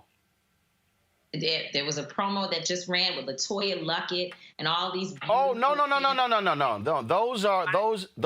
Those are celebrity drops, which means I don't think you've done a drop for the show. I'm also not a celebrity like they are. So no, but we can include you, but you haven't done a drop. Okay, well, I will. See, there you go. There you go right there. See, there you go right there. So I was like, promo? Like, what you talking about, promo? All right, let's get right to it, talking about a state of emergency. I remember you were writing this, you were like, okay, this is hard as hell. You like, this is driving me crazy. Why? Why was it so hard? Well, first of all, it was an aggressive timeline. You know, I started the book a few months after my speech in Minneapolis, which is just 1 year ago during this month. And obviously, since the book is finished and in my hand, all the printing and the editing and the proofreading, that takes time as well. So that means that the timeline that I had was really, really short. And I, remember writing you and saying, yo, this is really hard. Like, it's not easy to also sort of narrow down the information that you want to include. And every time I thought my thoughts were clear, I would have to go back. And then so many times I felt like there needs to be more. And it was actually Dr. Angela Davis, who I called one day and I said, I feel like it's not enough. I'm really suffering with anxiety around the book. And she said all first-time authors and even authors who've written multiple books have the same feeling, but you just have to put down your thoughts and put it in the world and let the world deal with it. And that just sort of freed me from the feeling that I was having. It was a lot. It was very intense. Obviously the work that you're involved in is intense as well. Before we delve into it, I got to ask you this here. And it is something that all activists have to deal with. And it's one of the hardest things when you're not getting sleep, when your diet is all over the place, when you're battling illness, when people are pulling you left and right, getting phone calls from people all around the country to come here and come here. And then you have folks who are constantly attacking and sniping and questioning your integrity, your credibility, and your character. How do you deal with that? Because It's a lot. I mean, there are moments when, and I've talked to other folks, folks get down and they sit there going like, damn, I'm sitting here putting all this work in and having to deal with BS from people who look like me. Roland, I have developed thick skin because thankfully I've been around great leaders my entire life, and I watched them be attacked and to be castigated and to have their character defamed in the same ways. And I think that the only thing we can do, in fact, I saw a tweet from Mark Lamont Hill the other day that basically said, keep doing the work. History will vindicate you. And for me, that's what I'm leaning on. And I think the other piece, because I call you and I call others and say, different things that I'm feeling. And we talk through what is the right way to approach addressing some of it. And most of it, we are not addressing at all, because those individuals, for the most part, that spend so much time focusing on trying to critique and tear me down are people that I never see outside. I don't see them. I didn't see them in Baytown, Texas, for Pamela Turner. I never saw them in Louisville, Kentucky for Breonna Taylor. I've not seen them in New York for Eric Garner, Sean Bell, or many of the fights that I've been involved in. And I travel across the country supporting many families who asked me to be there. I've not seen them supporting Trayvon Martin, who I was just with his mother in Florida just this past weekend, where she held a conference for the Circle of Mothers. Sandra Bland's mother was there. So many mothers. The names go on. It's too many names. Cleola was there for her daughter, Hadaya Pendleton, who's a 16-year-old who was killed on in a park in Chicago, and President Obama honored her. Cheyenne Norman, this is a woman who I helped her to bury her 4-year-old child. I've been with these families for 25 years of my life, and in every single situation, I don't even think I've ever met any of these people, and so I have to keep focused. But I think the thing that I've been taught by so many of the great leaders who have been through these things before me is to focus on those people who are with you, and not to say that I don't listen to critique, because there have been times when you've called me to say, hey, I don't think the way in which you all are approaching certain things is the right way to go. Let's look at the strategy. But the way that it's done is in love. The way that it's done is not an attempt to gossip about me, to tear me down, or to,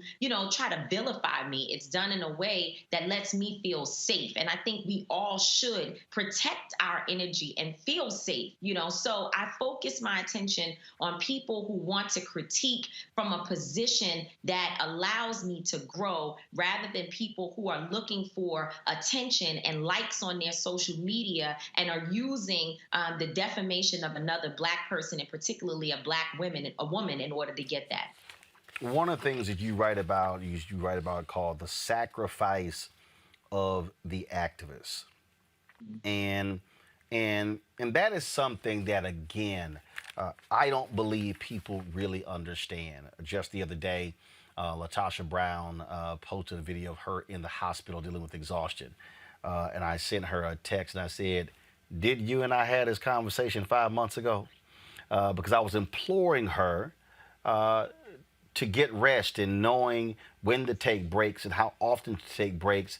And I said, look, you're no good on the battlefield if you're not on the battlefield, if you're laid up. But many people don't understand how often Reverend Jackson has checked himself in the hospitals for IV fluids dealing with exhaustion. Dr. King, same thing, on many occasions would get checked in the hospitals because he was battling exhaustion. And again, I don't think the average person really understands what activists go through every single day. Yeah, no, absolutely. I have been very open recently in talking about how I got addicted to Xanax and other pain pills, attempting to just get some sleep. Because when laying down at night and not sleeping, and it's now 4 a.m., 5 a.m., 6 a.m., 7 a.m., it was certainly a challenge and something that began to make me depressed It started to make me have really, really negative thoughts. I wasn't necessarily suicidal, but certainly my addiction was a form of suicide. And and I had to actually go through one drug treatment, but not only did I go to rehab, while I was there, they began to identify that PTSD was a part of what the underlying cause of how I ended up in that situation. And so, I feel like your point is so true, that people don't really understand the toll that it takes on you, the days when you can't pay your bills, the times when your children need you and you're not able to be there, or just the guilt of not being there to support your family, but yet you're out there working on behalf of other families. It's a lot. And then, of course, we do have to deal with the critiques of our community, and we do have to show up and continue to prove that we are 10 toes down. You have to, there's so many things. I mean, I think about just in my own life, I have at least 5 different things going on that allows me to, keep income and to make sure that I can live the way that I want to live and not have to change my message or change who I am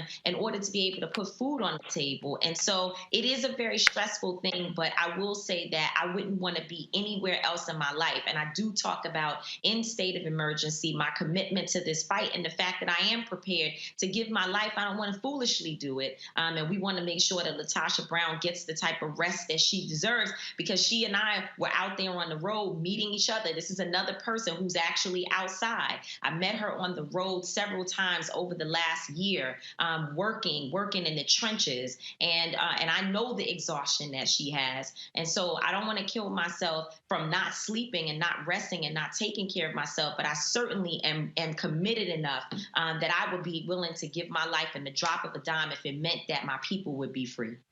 Our people. One of the things that I think also is critically important, and to my panel, I'm going to pull y'all in with some questions in a moment. The people really also, it's hard for people to understand, is that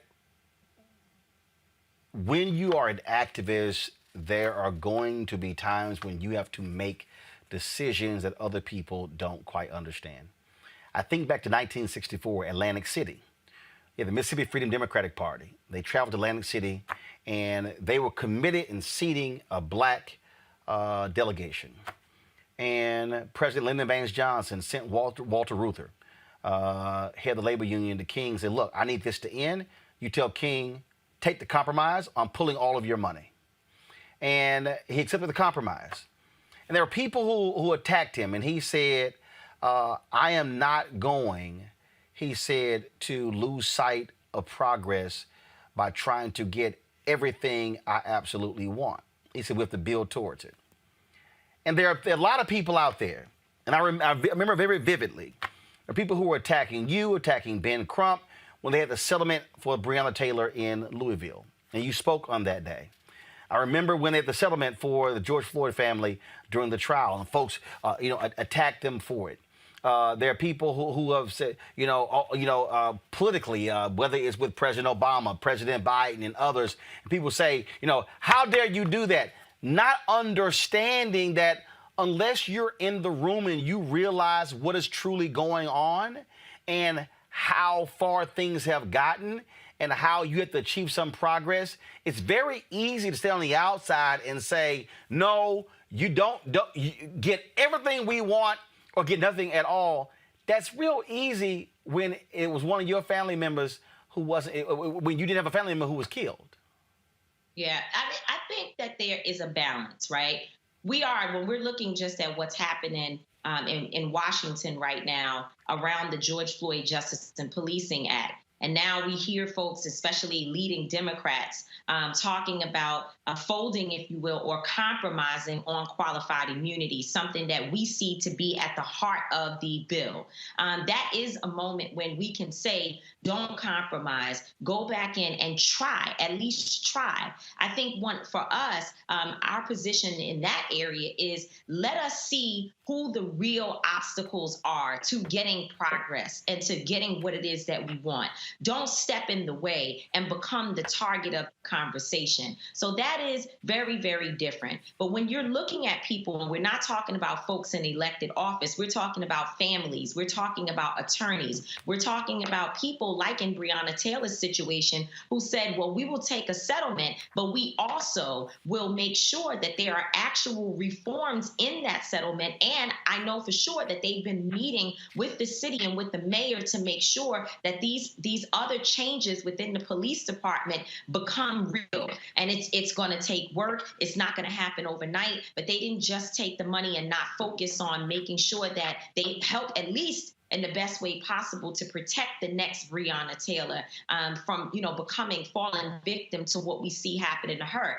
And there were plenty of people who said, and it tells you that they were misinformed, that they would say, well, you can't get a settlement and take settlement money and still get a guilty verdict, that once you take the money before the trial is over, you're never going to get a guilty verdict or get any accountability. Well, we know that that's not true, because we see that in the case of George Floyd, it was $27 million that they received as a settlement, but they still got guilty on all charges in the trial. It's two separate things. And I think all of this speaks to the fact that in some ways, we don't always know. I know that there have been times that I've jumped out and been strong and wrong. And I was strong because I had the right to be passionate, but I was wrong because I didn't understand all of the details of what I was talking about. I'm going to pull in my panelists for some questions, and I'm going to ask you a few more questions. Let me start with Teresa Lundy. Yeah, thanks, Roland. Tamika, it is a pleasure to, congratulations on your book. The last time I saw you in person, you were right here in the city of brotherly love and sisterly affection. And that was I think it was like 2 years ago for a Meek Mill rally. And you spoke on stage, and thousands of Philadelphians wanted to hear you, and they wanted to hear about the cause. So congratulations on the book, and it was an honor to do that. So my question to you is, I think, I bought the book a few days ago, so I can't wait to read it this weekend. I didn't read it, so I kind of feel bad asking a question about it, but so tell me about a little bit. I think for me, and kind of doing some of this commentary stuff, and kind of putting yourself out there and having to always explain yourself, outwardly to people, I think it's always a little bit troublesome, because I don't think people really understand, the impact of the activists, right? So I think. And I'm hoping it says a part of it in your book about the activism in different ways, because for me personally, I do it in public relations and communications. And so I think my question for you is, when you started out in activism, doing it years on end, what was that like in terms of, seeing the stories of the families, and then also understanding that you have, your own family at home to take care of. So how did you, create the balance and also, stay sane at the same time? Yeah, so there really isn't a balance that I personally have perfected. I'm still a work in progress. I think, a piece of it is I'm traveling right now. I had my son, who's 22 years old, to fly in for a few days to be with me, and I try in those ways of just trying to include him in my work and give him different responsibilities and ways that he and I can connect. I obviously FaceTime is the best thing that they ever created, because I can talk to my mom. I can be, still connected to my dad and my sister and my family members. And so in a lot of ways, technology has helped, but the balance is it's not exactly as it should be. And how can it be? I could be in the process today of preparing to go to a graduation, a birthday party, or just to get some rest, to kick my feet up. And something happens that requires immediate attention, and we have to just go. We have to shift. We have to shift resources. We don't always have the money, but we find it. We find find it along our way because we have so many supporters who stand with us. And you mentioned, this idea of explaining ourselves over and over again. I have to be very, very clear. I have thrown away the idea of trying to explain to certain people every day, because if I did that, I would never get a chance to do my work, because they come up with something all the time. They make little short clips of things that you say so that they can use it as a aha gotcha moment. They work really hard at trying to discredit other people who are out there doing work. So that's an actual job, and it's not my job. So I can't focus on responding to it. But if you do see me or hear me making a statement, it is because I want to talk to those people who are with me, those people who want to be connected, and they just want to understand what's happening and what's your position on these issues, so that they can, one, become warriors to go out there and speak on my behalf, to help us to continue the movement, and also to spread truthful information rather than allowing some people to try to drown out our work with false narratives. Avis, your question, Tamika Mallory. Hi there, Tamika. It's wonderful to see you. And once again, congratulations on your book. Well deserved for all the accolades that you're getting and will get as it continues to be rolled out. I have a question for you because, I know that you're not new to this, you're true to this, as they would say, right? This is not something that is just a fly-by-night interest of yours. You've been doing this work literally all of your life. And when I think about all that you've done and all the different ways that you have fought for our community, it is really unparalleled by a lot of folks. Let's just be real. However, I believe that as a Black woman, the strength of your leadership is not properly acknowledged. I believe that if it was a man who has the very same resume that you have, you would be given an even greater sort of platform and stature and just acknowledgement for the full-fledged excellent leader that you are. So my question to you is, what do you see as a way that you can, as a Black woman, I know that you're going to do the work regardless, but is there any way that you think that we as a society can do a better job of really acknowledging the power of Black leadership when it comes in the frame of a powerful Black woman? When I think about, thank you so much. You know how much I love and appreciate you as a dear sister. When I think about Roland, just in general, and on this show, and all the people who Roland has helped to get to where they are. And we know that. I mean, I've watched folks grow from, sitting with Roland and learning. They weren't necessarily commentators at the time that he started with all of us. I mean, even me, there's a growth process, and Roland has been a part of that. And I think that's one of the ways that people who are in positions of power, or people who have platforms, need to use them to uplift the voices of young women and of young people in general who are out here, who really do deserve the type of awareness to be raised around their voices and their leadership. And so I would say that's one, but I think the movement is shifting. I think this moment that we're in, we're beginning to see more women rising to the occasion. And it's really nothing that can be done about it, because at the end of the day, if we don't respect those women who are out here leading these protests,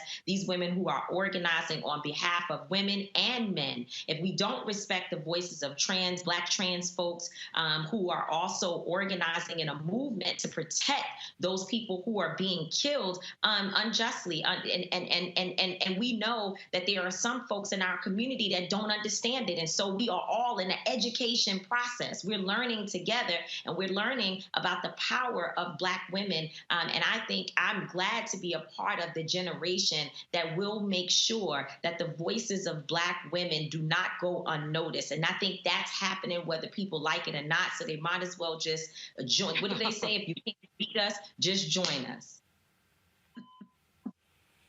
Julianne, your question. Hey, Tamika, how you doing? It's good to see you. We go back a little ways, and I want to go back a little ways in asking my question.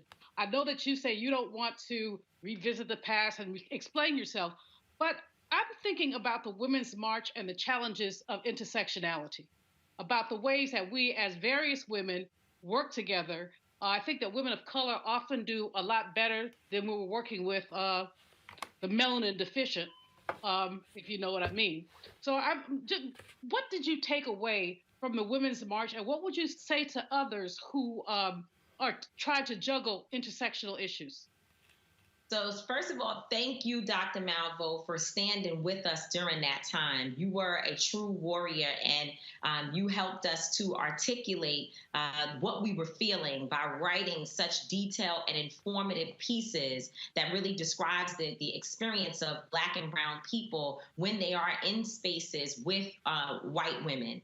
And that's what I'm just going to call it. I'm not going to call it melanin deficient. I'm going to just say white women, because that's who we were working with. And in my book, there is a particular portion that focuses on the experience that I had at the Women's March. The story has not been fully told. The book only covers it just a little bit. I'm in the process of just starting my memoir, where I'm really going to talk more about that experience. And I think what I learned and what I took away is that, and Black women tried to warn me prior to getting involved in the Women's March. I'm still very proud of the work that we did. And if I had to make the choice again, I would go back and do it, because I know how powerful that moment was. And I know that we had a responsibility to stand in the gap of people trying to whitewash the issues around racism, sexism, fascism, and so on in this country. And we certainly were not going to allow a march to happen where the focus was Donald Trump, as if he was the beginning and end of the many years of challenges and oppression, particularly that people of color have faced. And so I'm proud of that work. But I did learn a very, very painful lesson about when Black folks and Black women specifically are in close proximity to white women on a consistent basis, how much harm can be done. We went through a lot physically, mentally, emotionally, after being in that space. It's very, very draining and taxing, because white women have a lot of work to do. And I see the work happening. I made sure that in this book, that white women, when they pick it up, that they will have an opportunity to experience our pain and to join us, to really become deep accomplices in helping us to navigate through this fight towards racial equity and justice. But there is so much work to be done with mothers and aunties and sisters within the white woman community. They have a lot of work to do to deal with the biases and the blind spots that they have that cause them to harm other individuals who they claim to be helping. It's a tough lesson to learn on your back, because certainly that's how we learned it. Tamika, we talked earlier about what happens when you have to deal with criticism. You had to go through all of this when Samaria Rice was criticizing you and others, even though you never even went to Cleveland. You were never involved in the Tamir Rice case there. But there were folks like Breonna Taylor's mother. People were demanding that you address the issue, but there were people like Breonna Taylor's mother who came forward and said, no, hold up, wait a minute. We made clear we want Tamika involved. And talk about, again, having to go through that and having to deal with those attacks when you had nothing to even do with the Tamir Rice case. So, I recognize the trauma, Roland, and I also understand that white supremacy is causing us to be at one another versus using all the smoke, as they say, to fight the systems that are in place to oppress our people and our communities. And so I understand that there is trauma. Anytime you lose a child and feel like people are sort of moving forward in life and your situation has not been addressed, you have not received justice, I can get why there would be pain, why there would be trauma. And I also understand that oftentimes we lash out at people who we see in visible positions and feel like they ought to do more. And to be quite honest, I've said it and I will continue to say that all of us, every single one of us fails Miss Rice and her family, because anytime a child is killed, we ought to turn this country inside out and upside down until justice is served. And I don't believe that she feels that we did that in the ways in which we should have, or could have. I was younger in the movement at that time. And as you said, I'd never actually traveled to Cleveland. I've never been one to talk about the Tamir Rice case, other than, there may have been moments in my, where you're sort of calling the roles, but that's not something that I have ever done. And so I understand the frustration, but I also just ask people, because I did get the calls. And of course it hurts when you hear someone who doesn't know you, who's never met you, speaking of you in such a way. And so I did, to get the calls from individuals who were like, well, what's happening? People had some impression that I must have done something or been working with her. Maybe there was a misunderstanding. And when I explained that I had not actually been in any relationship to that case and that situation, it provided a little bit of clarity about the trauma. But I encouraged everyone to speak to the families that I've actually worked with, speak to the people that for 25 years of my life I've been in the trenches with. And I can tell you 10 toes down that those families do not share the same sentiments that I am exploiting other people's families. In fact, I was invited to be with the families last weekend because of the fact that, I try to work and help and support so many of them. We just helped Ahmaud Arbery's family to launch their foundation. We're working with other families to put their foundations together and to help them build more sustainable models for their foundation. Obviously, you mentioned Breonna Taylor's mother coming out and speaking up for me, and I didn't even ask her to. I just looked up one day and she wrote something about it. I tried my best not to engage the mothers and not to ask any of them to get involved with something so painful. I didn't want that to happen. But Sabrina Fulton and others, they got out there and they began to say that they know me, and they spoke on behalf of my character and the fact that I always try to operate with integrity. And I'm going to continue to do my work. And I wish everyone peace, and whatever I can do to be helpful, I'm here. Last question I have for you. It's very interesting. The fragility of weak-ass black men. I'm looking at some of these fools in our YouTube chat, whining, complaining, and black women have always gotten credit. And I'm going, y'all clearly have no idea what the hell you're talking about. I had some fool complaining, Tamika said sexism is much more rampant than racism. And I'm going, you probably are a dude because you don't even want to acknowledge that sexism exists.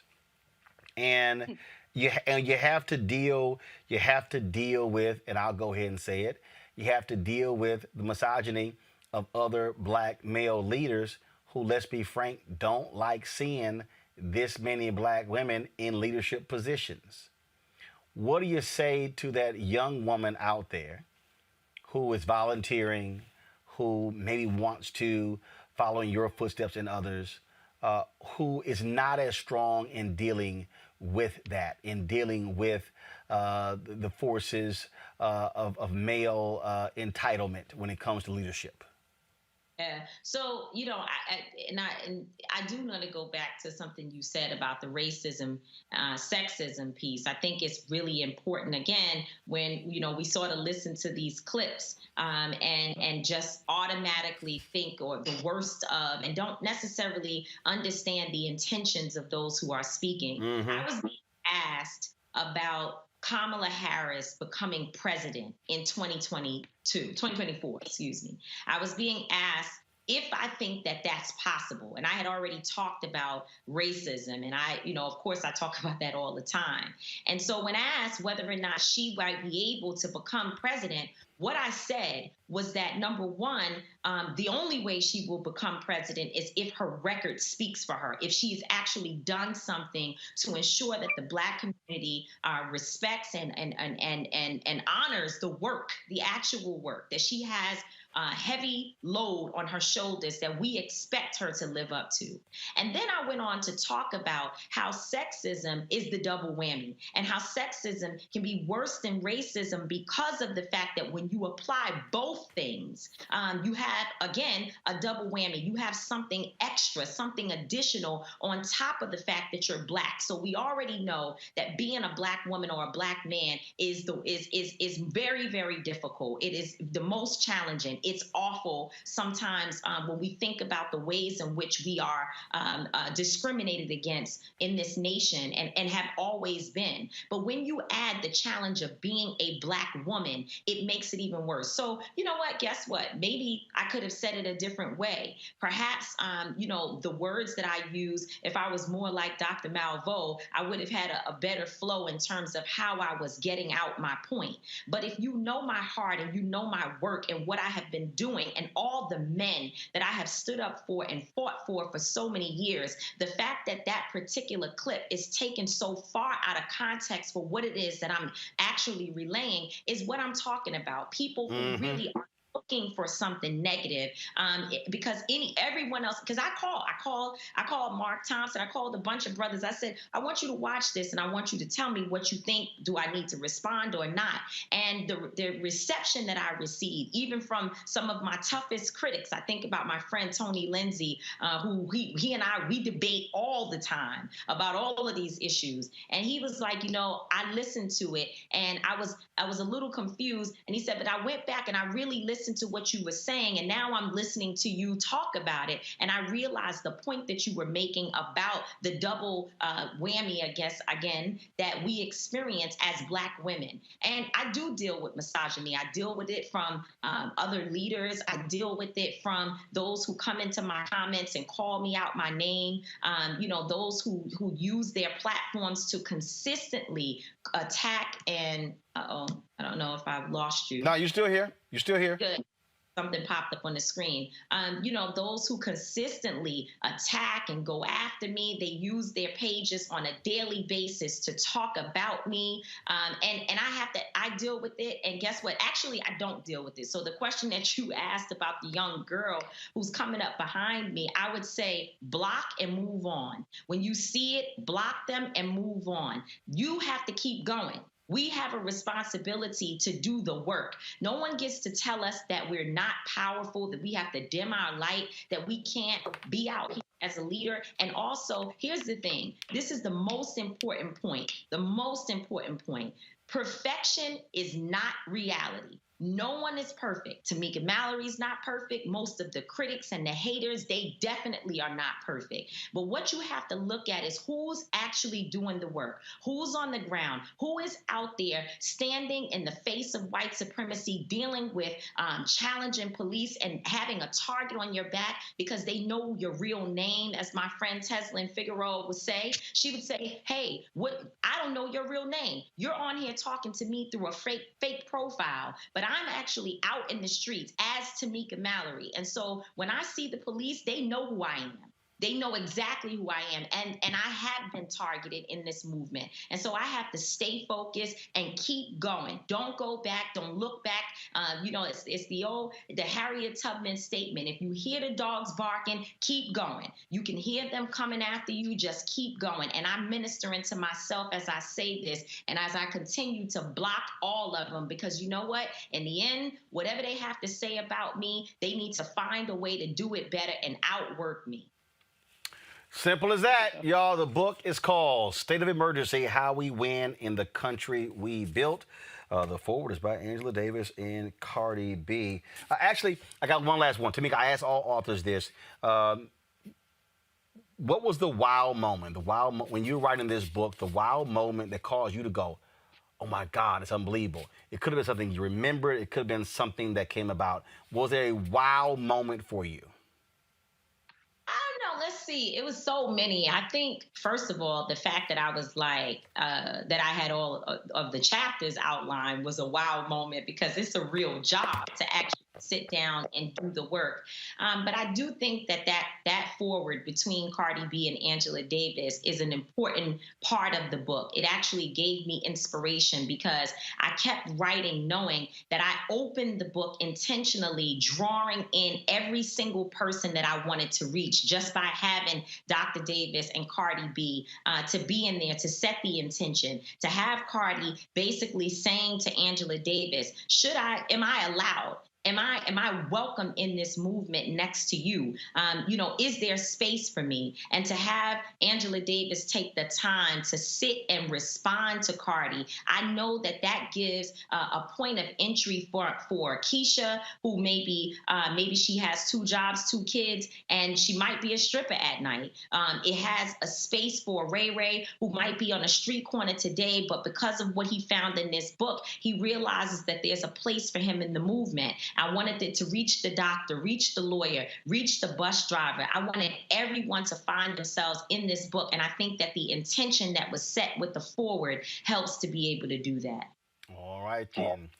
Again, folks, State of Emergency, How We Win in the Country We Built by Tamika Mallory. Tamika, always good to see you. Get some rest, keep swinging, and tell the haters to go to hell. Love you, Roland. You tell them for me. You know I will. I appreciate it, Tamika. Love you, dog. Thanks a lot.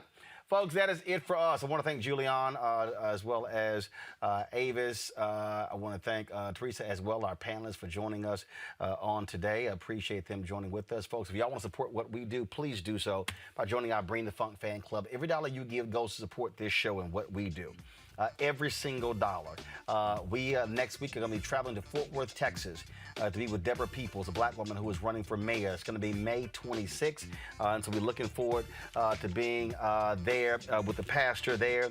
We're going to have a drive-in rally. We're going to broadcast our show. Looking forward to that. Then we're going on February 27th. We're going to be in Tulsa, Oklahoma, for the 100th commemoration of the Tulsa race riots, broadcasting and live streaming from there as well. And so a lot of different things we got coming up. We want you to support us in what we do. Our goal is to get 20,000 of our fans contributing at least $50 each over the course of a year. That's $4.19 a month, 13 cents a day to support what we do. Cash App, $RM Unfiltered, PayPal.me/R Martin Unfiltered, Venmo.com/RM Unfiltered. Zelle is Roland at RolandSMartin.com, Roland at RolandMartinUnfiltered.com. Folks, we are again making it happen, and so we certainly appreciate your support. Let me shout out to the folks at Black Brilliance for sending me this shirt, this black and gold Black Brilliance shirt. The one I had before is black and white, so I appreciate them sending this to me in my alpha colors. All right, folks, that is it for me. I shall see you guys tomorrow right here on Roland Martin Unfiltered. Don't forget, you can watch our previous content. Simply go to our YouTube channel, youtube.com/Roland S. Martin. All right, y'all take care. Holla!